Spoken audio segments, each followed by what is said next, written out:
questions that we have asked about what it means to be human, what it means to live in the world, to live well, what it means to interact with our world, our natural world, our social worlds.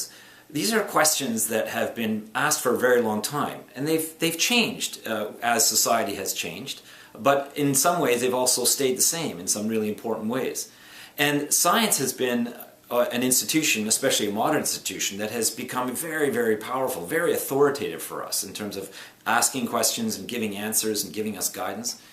But religion has also been a very important part of our history, the history of our civilization, of our cultures.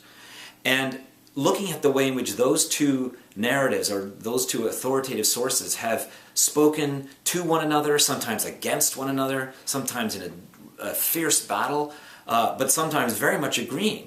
That understanding that long conversation over history is not only interesting for those of us who have any kind of historical interest, but it's also incredibly relevant for understanding the way in which we think about these things now. For example, if you think that science and religion are locked in a kind of total battle against one another, that they just speak at one another and there's one side is yelling at the other and they just simply can't understand one another, well, that's not true, and that's almost never been true.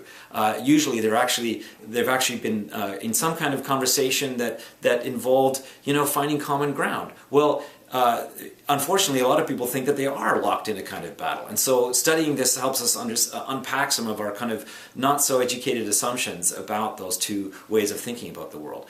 Other people are really interested in a course like this because they might, for example, be totally anti-religion, and they want to hear a story about how science has finally won the great battle of truth against falsity.